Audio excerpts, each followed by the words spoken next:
Olá a todos, sejam bem-vindos ao programa Seu Direito em Pauta, onde você irá aprender um pouco mais sobre os seus direitos e sobre como administrar as suas finanças. Eu sou Elisiane Moreira, apresentadora, advogada e educadora financeira, e hoje recebo aqui em nosso estúdio Cícero Itano. Ele é empresário contábil, professor, palestrante e contador especializado na tributação de investimentos e na declaração de imposto de renda para a pessoa física. Seja muito bem-vindo, Cícero, é um prazer tê-lo conosco hoje. Eu que agradeço estar aqui, pela oportunidade de estar aqui e para compartilhar um pouco dos conhecimentos, né? É um conteúdo que muitos investidores precisam entender para ter sucesso nos seus investimentos, é saber a tributação até na hora de escolha dos seus investimentos, né? Perfeito, o cidadão em geral, investidor ou ainda não investidor, com certeza vai aproveitar muito o conteúdo que vai ser abordado aqui hoje. Quero começar, Cícero, te perguntando o seguinte: quem está obrigado a declarar o imposto de renda no Brasil hoje? Olha, Lisiane, tem basicamente três grupos de informações assim. Tem aqueles que são obrigatórios a declarar devido à renda, tem aqueles que são obrigatórios a declarar devido a investimentos e aqueles que têm patrimônio. Aí vamos lá, vamos por etapa. Devido à renda. Quem recebeu no ano, né, a regra ainda como não foi atualizada pela Receita Federal, mas a regra quem recebeu acima de R$ 28.559,70 de rendimentos tributáveis já é obrigatório a entregar a declaração de imposto de renda. Ou recebeu mais de R$ 40 mil de rendimentos isentos ou aqueles tributados na fonte, também é obrigatório declarar.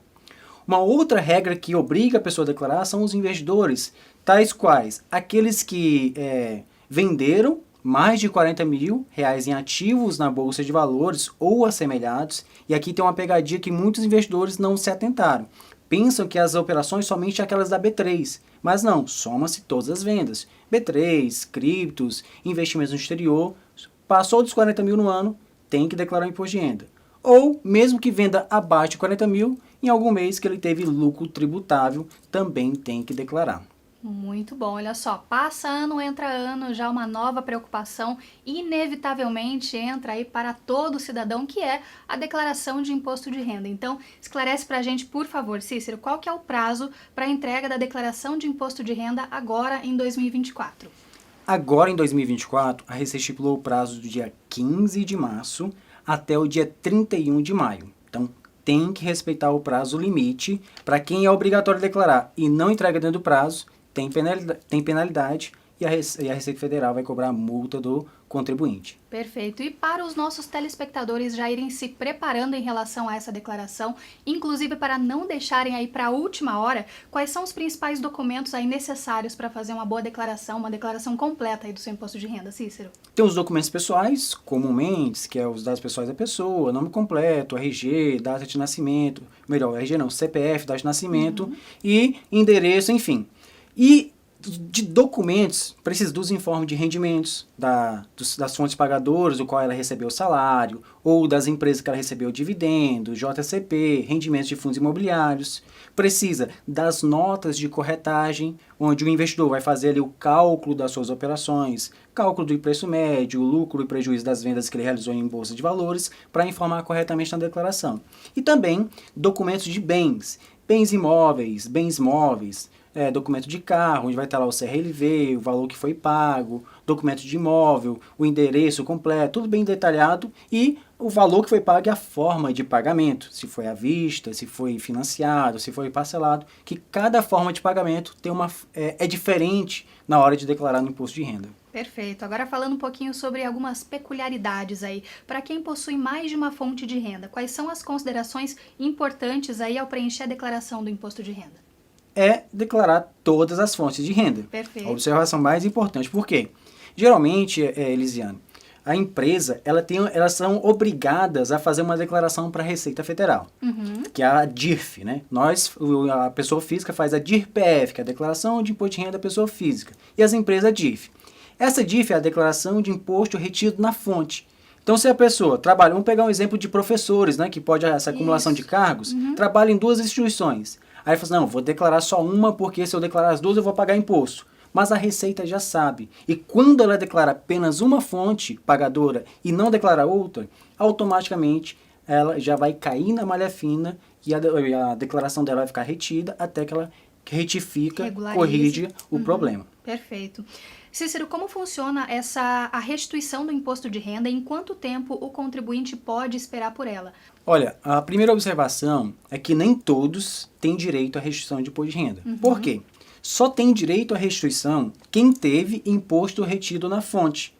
Então, vamos pegar um exemplo, uma pessoa que é autônoma, não contribui, não faz o preenchimento do Carnê-Leão e não teve nada de pagamento de imposto. Então, ela não terá nada de imposto a ser restituído. Agora, pegar um trabalhador CLT, que tem lá a sua renda, é retido no contra-cheque o valor de IR/RF, que é o imposto retido na fonte. Aí, a depender das despesas dedutíveis que ele tiver, a depender da quantidade de dependentes, a depender do total da renda dele, ele pode ter uma restituição de parte desse valor ou do valor integral, que foi ali retido na fonte. E geralmente o prazo de pagamento, a Receita paga em 5 meses, né? Em 5 parcelas. A primeira parcela geralmente é para as pessoas com prioridades, idosos, deficientes e tudo mais. Aí a partir do segundo mês, aí que entram as pessoas de classe normal. Aí, a partir do segundo mês, o que a Receita considera é quem entregou primeiro. Então, quem entregar no início do prazo, tende a receber nos primeiros lotes de restituição. Perfeito, conforme a data realmente. Cícero, como que a gente faz aí para declarar rendimento de trabalhos freelancers ou autônomos? Existe alguma particularidade? Falando operacional mesmo, na hora de preencher a declaração, como é que essas pessoas podem fazer? Há duas maneiras de preencher o valor de rendimentos de autônomo ou freelance. A primeira forma é diretamente na declaração de imposto de renda, vai ter lá uma aba específica, rendimentos recebidos de pessoa física. E a segunda forma é através de um programa chamado Carnê-Leão. O Carnê-Leão ele será obrigatório o preenchimento para quem tem renda de freelance acima de R$ 2.600 mensais. Certo? Então, recebeu R$ 2.700 de trabalho autônomo. Tem que preencher lá no Carnê-Leão os valores certinho. Aí tem todas umas particularidades a depender de cada caso. Pegar um motorista de aplicativo, né? Um Uber, enfim. Sim. Ele fez ali várias viagens no mês e faturou R$ 4.000. Só que o Uber, né, especificamente, ele tem uma redução do faturamento de 40%. Não é um benefício que o próprio a Receita Federal dá, né, uma redução de 40%, transporte de passageiros. Então vai pegar lá os 4.000, reduzir os 40% e o saldo disso vai colocar lá no Carnê-Leão. Aí ele vai pagar um DARF, se tiver que pagar DARF, vai gerar um DARF no próprio Carnê-Leão e ele vai pagar. Esse DARF que ele paga, no caso de rendimento autônomo, lá na declaração de imposto de renda, pode ser que ele tenha uma restituição desse valor, certo? Desde que ele preencha o Carnê-Leão, pague os DARFs corretamente. Perfeito, perfeito. E quais as despesas aí que podem ser deduzidas na declaração de imposto de renda?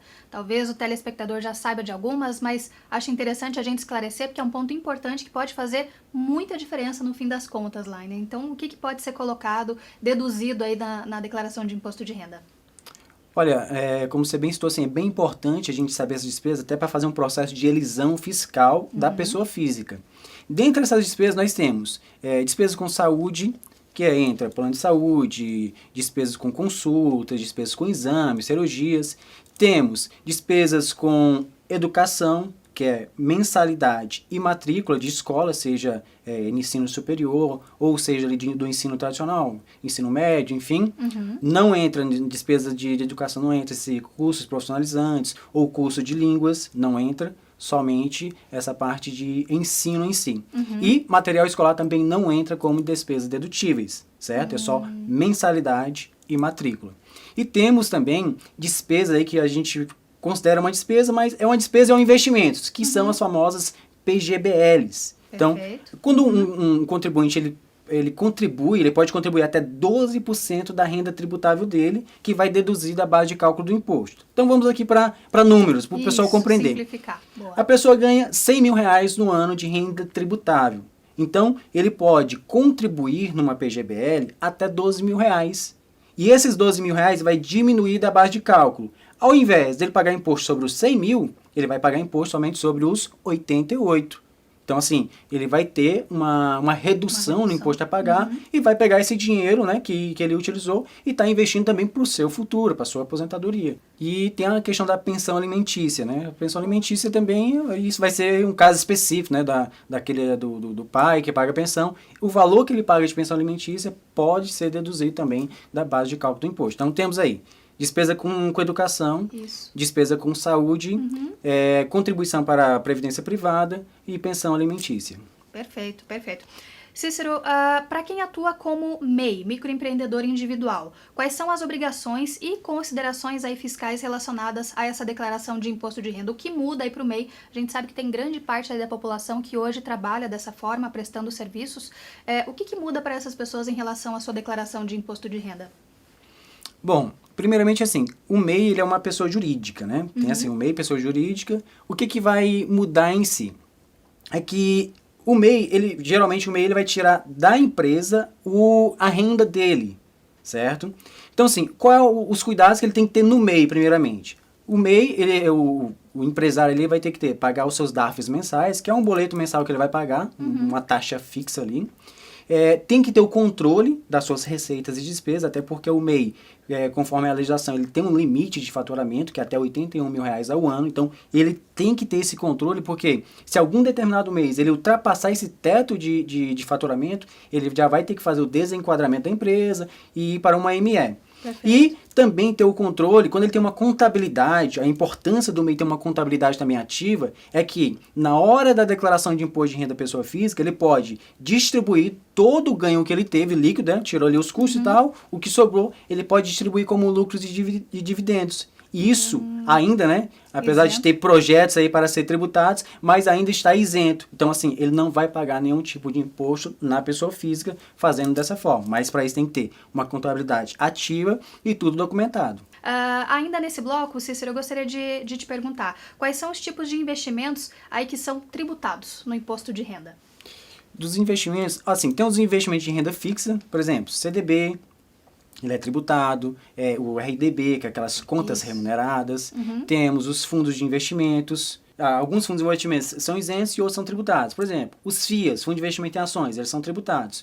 Agora, interessante que, assim, alguns são tributados na fonte, certo? E outros, o investidor é quem é responsável para fazer o cálculo e emitir o DARF. Então, exemplo, investimentos em renda variável.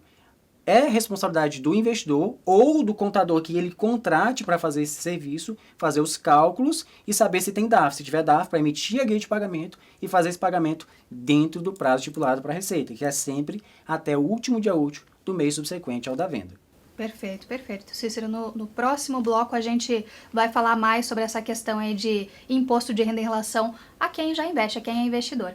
Bom, a nossa conversa está muito boa, tenho certeza que várias informações aqui já são novas aí para você, telespectador. Nosso programa tem essa missão de te levar esse conteúdo relevante sobre tudo que faz parte aí do seu dia a dia enquanto cidadão. A repórter Isabelle Almeida conversou com uma pessoa sobre esse assunto e você não pode perder. É no próximo bloco, o programa Seu Direito em Pauta volta já.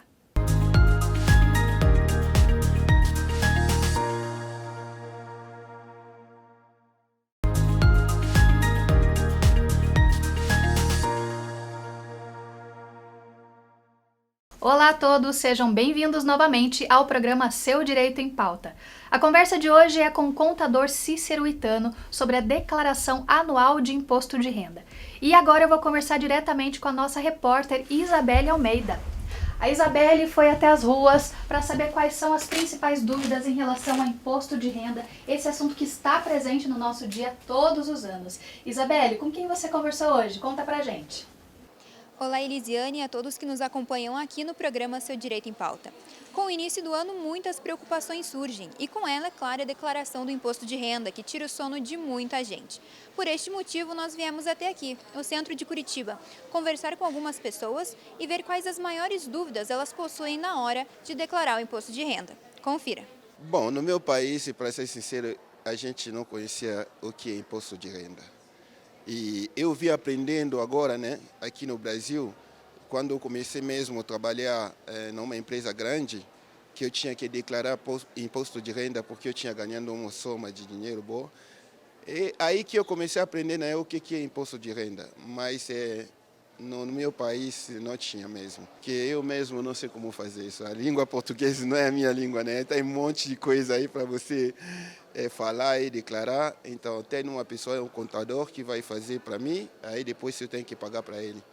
Isabelle, agradeço demais novamente as suas informações aqui com a gente, sempre agregando com as dúvidas do pessoal da rua. E o Blaze, Cícero, tem essa dúvida em relação ao imposto de renda para estrangeiro com domicílio fiscal, então, aqui no país.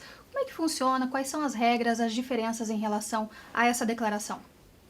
Olha, Lisiane, assim, independente da nacionalidade da pessoa, o que importa é justamente o domicílio fiscal.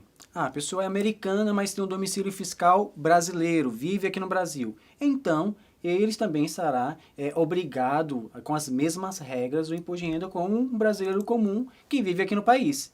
Então, se ele teve renda tributável, acima lá do teto, ele vai ter que declarar imposto de renda. Se ele se enquadra em qualquer requisito, né, de obrigação, ele vai ter que declarar como um brasileiro normal. Então, Não assim, há nenhuma regra específica para esse caso. Ele vai fazer a sua declaração de imposto de renda conforme as regras de uma pessoa brasileira normal. Não justamente. Que assim, diferença. tem um caso, a pessoa que tem o domicílio fiscal em um só país e tem pessoas que têm duplo domicílio fiscal. Tem tanto domicílio fiscal, por exemplo, no Brasil como nos Estados Unidos, porque cada país tem as suas regras, né? Por exemplo, no Brasil, vai dizer assim, quem é considerado residente fiscal no Brasil? Aquele que habita aqui no Brasil, o estrangeiro que veio no Brasil com ânimos de morar, enfim, e o brasileiro nato que vive aqui. E a pessoa que é não residente, ele já fica desobrigado de entregar a declaração no Brasil. Mas o não residente, ele tem que fazer uma declaração, que é a declaração de saída definitiva. Por exemplo, um brasileiro ele vai para o exterior, vai morar nos Estados Unidos. Então, no momento que ele vai, já com esse ânimo de ficar lá, então ele tem que fazer uma declaração de saída definitiva. Essa declaração é a última declaração que ele vai fazer. A partir disso, ele não terá mais nenhuma obrigação fiscal no Brasil. Agora, sim, tem uma outra observação que quando faz essa declaração de saída definitiva, tem que comunicar todas as fontes pagadoras, que muda as regras tributárias. O cara tem uma casa aqui no Brasil que está sendo alugada. Aí a imobiliária que faz a gestão, ele vai ter que comunicar a imobiliária, porque todo imposto a imobiliária vai ter que reter e repassar para a Receita, e ele receber o valor restante ali desse ganho. Então, vai ter essas particularidades. E uma última observação dessa parte de residência fiscal é para o investidor.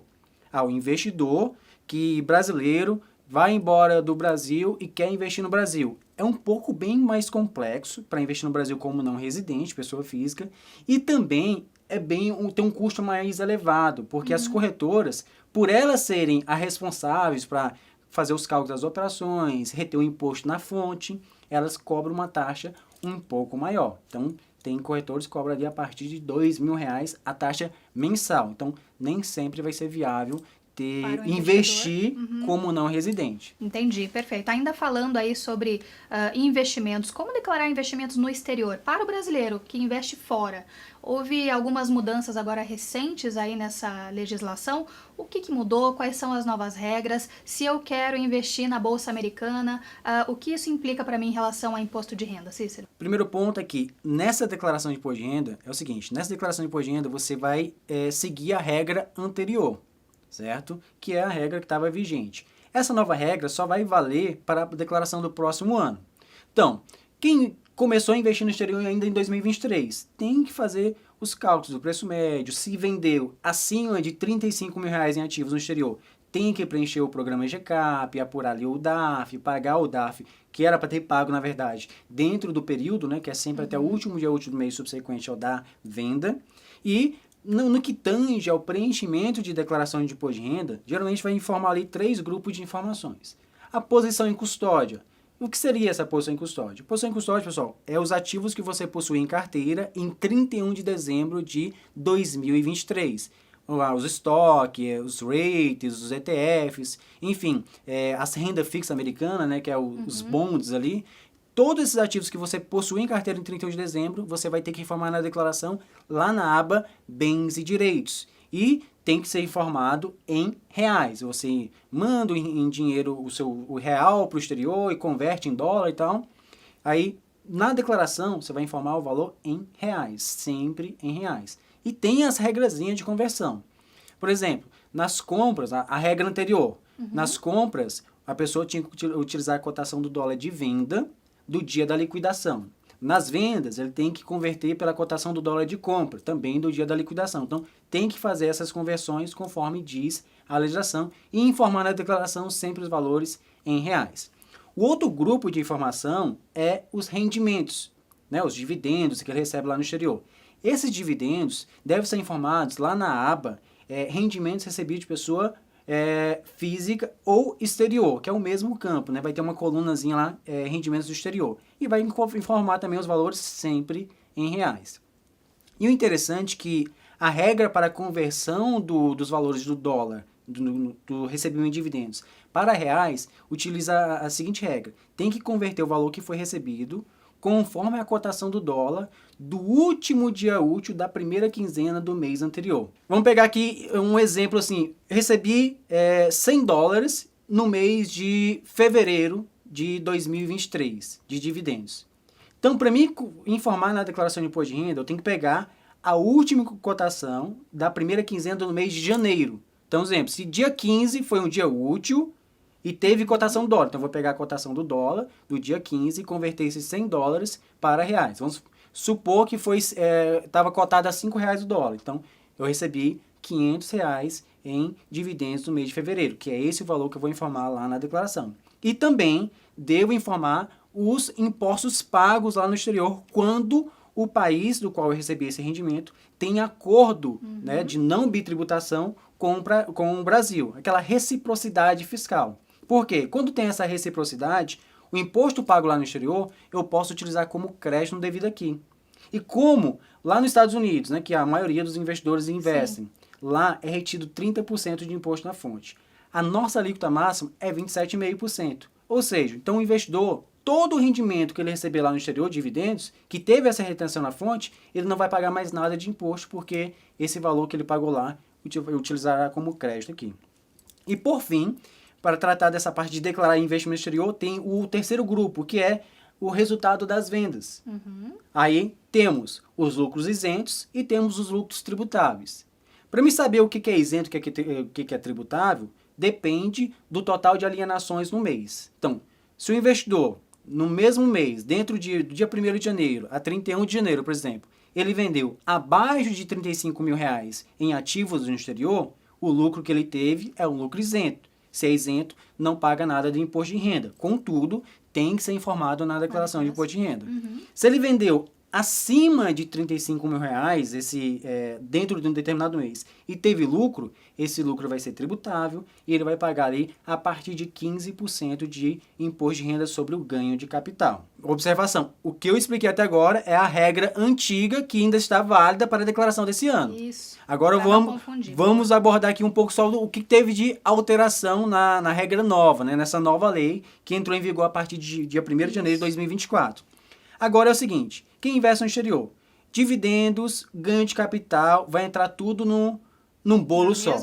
Na mesma conta. Então, assim, não tem mais isenção, né? Essa faixa que quem vendeu acima de 35, abaixo de 35 mil tinha isenção. Acabou a isenção. Vendeu com lucro, vai ter que pagar o imposto. Uma diferença, antes a base de cálculo era anual, né? O período de apuração, melhor, antes era mensal, agora passou a ser anual. O que significa? No ano passado, somava as operações de um determinado mês. A partir de dia 1º de janeiro desse ano, a gente vai calcular todas as vendas do determinado ano. E só na declaração de ajuste anual que irá fazer essa prestação de conta. Antes, você não podia fazer a compensação de prejuízo. Por exemplo, vendeu 2 ações lá no exterior. Uma você teve o lucro de R$2 mil, a outra você teve um prejuízo de R$1.000. Você não poderia fazer essa compensação. E teria que, se tivesse que pagar imposto, pagaria ali os 15% sobre os 2 mil. Agora não. Agora você vai pagar 15% sobre o lucro líquido, podendo sim compensar os prejuízos que você teve nas operações, certo? E, por fim, os dividendos agora também vai seguir a mesma tabela, né? 15%, os dividendos, os bonds, né? Os juros de bonds, fixa. O ganho de capital na alienação de bens, certo? E tinha uma regra que era diferente tanto para estoques como para criptomoedas. Agora entrou tudo numa bolada Uma só. bola só, muito bom. Certo? É bom a gente esclarecer, essa regra mudou agora, tem dias, né, Sim, Cícero? sim. Então ainda vai gerar muitas dúvidas. Que bom que você pode acessar aí no YouTube para rever esse programa com tantas informações aí valiosas trazidas aí pelo Cícero, que é especialista nisso. Cícero, ainda falando sobre investimentos, quais são as implicações fiscais ao optar aí por um plano de previdência privada? Qual é a diferença principal em relação a VGBL e PGBL? Falamos um pouquinho sobre PGBL no primeiro bloco, mas agora é interessante porque se o telespectador vai até uma instituição financeira para fazer o seu plano previdenciário, ele vai ter as duas opções. Do ponto de vista fiscal, do imposto de renda, qual é o impacto dessa escolha para ele? Olha, para escolher uma previdência vai ser bem simples no que tange a modalidade, se é VGBL ou se é PGBL. PGBL só é ideal para quem tem renda tributável, certo? Renda tributável alta ali para fazer essa compensação, né? Essa dedução da base de cálculo. Por quê? Qual é a diferença? Na PGBL, Lisiane, quando a pessoa investe PGBL, como tem esse benefício fiscal, né, que o valor aplicado sai da base de cálculo, no momento do resgate, ele vai pagar imposto sobre o montante total. Na VGBL é diferente. Como não tem esse benefício fiscal de dedução da base de cálculo, ele vai pagar imposto somente sobre o rendimento.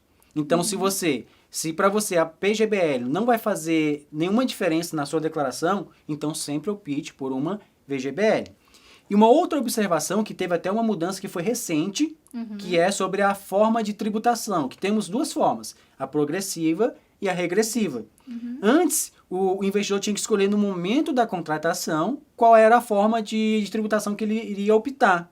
Agora, com a mudança que teve já em 2024, né, o investidor ele pode optar por essa forma de tributação já ou no momento do primeiro resgate ou no momento de receber o benefício.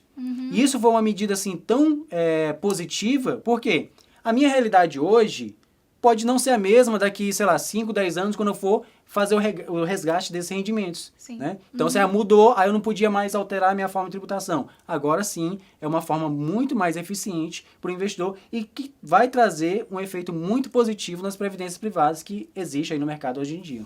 Obrigada, quero agradecer aí o Cícero por estar conosco hoje e falar desse assunto tão importante. Quero agradecer também aos nossos apoiadores, Off Home Design, com esse mobiliário maravilhoso, e a MB at Home Decorações, com a delicadeza aí desses objetos de decoração conosco. Você gostou desse programa? Então nos siga nas redes sociais, no Instagram Seu Direito em Pauta, como aparece na tela agora para você, e também em nosso canal do YouTube, onde você pode conferir esse e outros programas. Seu Direito em Pauta, porque a informação é a sua maior aliada. Nos vemos no próximo programa. Até lá!